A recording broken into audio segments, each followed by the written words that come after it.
saya ini punya kemampuan menggerakkan gerakan massa yang begitu luas di tanah air kemarin. Saya punya uang dan tentu uangnya itu banyak dengan menggerakkan aksi-aksi seperti itu. Menggunakan orang lain dan dia berdiri di belakang, memberikan logistik, memberikan provokasi, lalu kemudian yang terkena penularan dari COVID-19 ini adalah orang-orang yang mungkin tidak mengerti, adik-adik mahasiswa yang mungkin diprovokasi.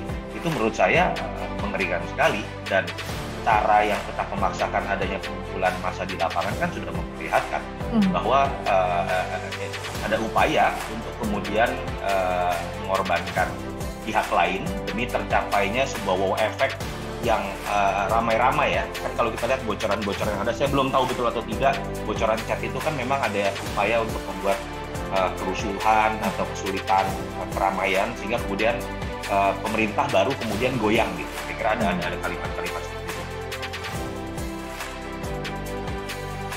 Saya memohon ampun kehadirat Allah Subhanahu wa Ta'ala, Tuhan yang Maha Kuasa, atas kesalahan saya itu.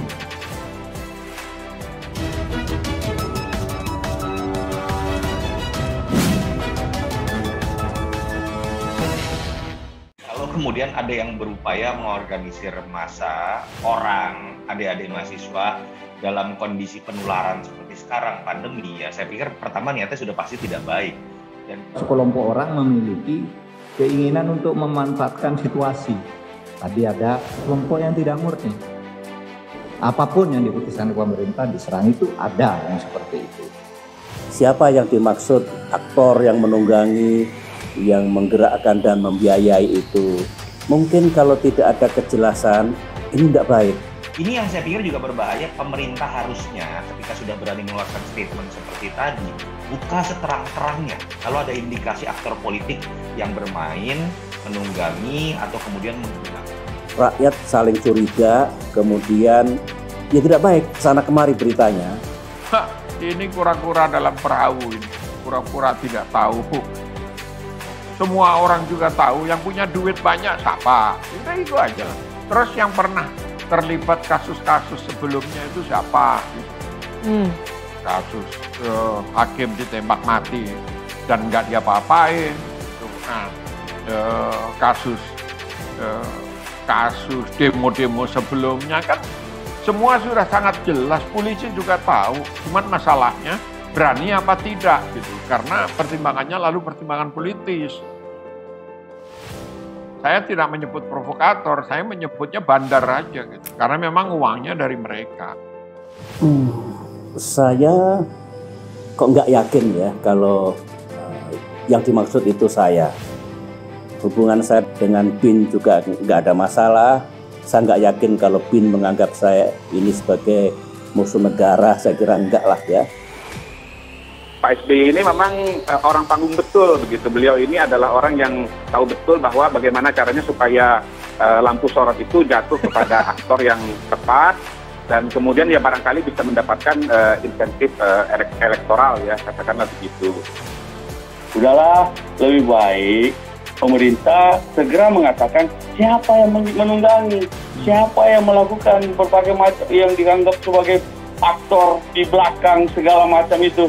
Yang pada dasarnya sebenarnya kami ya itu seperti menghina para demonstran, para yang protes buruh, mahasiswa, seakan-akan mereka bergerak hanya karena ada sponsornya, bukan karena keyakinan betul bahwa ini adalah kebijakan yang buruk. Kemarin elemen masyarakat yang melakukan unjuk rasa di mana-mana, kalau dianggap itu ditunggangi oleh orang seperti saya, digerakkan, dikasih uang, mereka juga terhina, merasa dihina. Saya kok sampai sekarang misalnya tidak melihat apa yang dituntut, apa yang ingin diprotes, apa yang tidak diinginkan, apa yang mereka inginkan. Kalau bicara langsung sudah bicara end game, ini sudah bicara mengenai pergantian kekuasaan. Jadi terlihat sekali motifnya politik. Dan setiap partai politik tentulah ingin menang. Iya, tidak ada demo itu, enggak. nggak ada yang nunggangi seperti itu pasti. Nah, kalau ada yang menduga bahwa Demokrat ikut-ikutan, ya tadi karena ada aktivis Demokrat yang juga turun ke lapangan di Jogja, kemudian secara garis besar, secara nasional juga Partai Demokrat juga menolak ini. Jadi ya kalaupun misalnya ada yang mengkait-kaitkan, ya ada benang merahnya juga gitu. Walaupun Demokrat akan mengatakan kami partai politik, gitu, perjuangan kami di parlemen bukan di jalanan. Tetapi semua orang juga kan tahu bahwa yang namanya politik itu ada di panggung depan, ada di panggung belakang, dan channelnya macam-macam begitu. Jakarta, kemudian MA memberikan bantuan dana, bahkan ada mobil Partai Demokrat kabarnya Bang. Jadi pada waktu demo, ya itu DPRD dikepung, DPRD dikepung, yang bisa mereka terima untuk bicara dengan mereka hanya teman-teman dari Demokrat atau PKS, karena itu yang menolak. Dan kemudian anggota-anggota dewan kita, pemimpin-pemimpin Demokrat di sana diundang oleh para demonstran untuk ya memberi sambutan kepada mereka. Ya biasa kalau kita sama juga dengan Gubernur Ridwan Kamil, Gubernur DKI Jakarta diundang bertemu dengan para demonstran, para buruh, dan mengatakan komitmennya. Kita satu pikiran, kita menolak karena materinya nggak jelas. Sampai sekarang nggak jelas. Oh, sekarang kalau DPRD dikepung, ada yang bahkan diduduki, yang bisa diterima oleh para demonstran, kaum buruh, kaum pekerja, mahasiswa, siapa? Nggak mungkin dari 7 partai itu, pasti dari Partai Demokrat atau PKS. Bukan berarti kami dalangnya, kami menemui.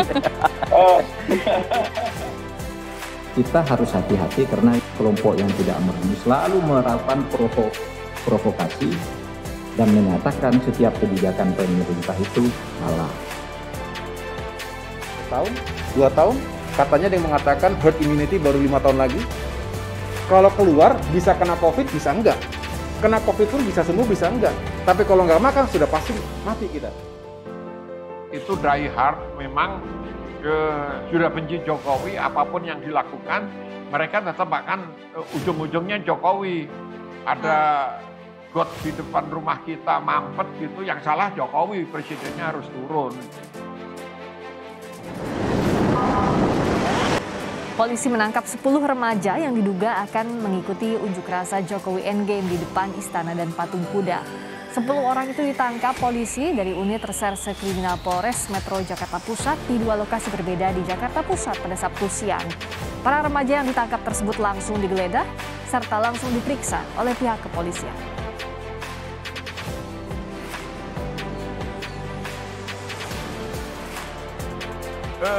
Semua tahu, yang paling bodoh pun tetap tahu bahwa kalau turun ke jalan sekarang ini risikonya kena penyakit. Sudah bisa dipastikan ini bukan suara masyarakat, dan ini memang ditunggangi oleh aktor politik. Hari gini makan aja kita susah, mau demo idealisme, omong kosong gitu. Omong kosong. Jadi yang dikejar apa? Ya sekeping kekuasaan untuk mengamankan kepentingan ekonomi atau kepentingan kekuasaan itu sendiri bagi orang-orang itu.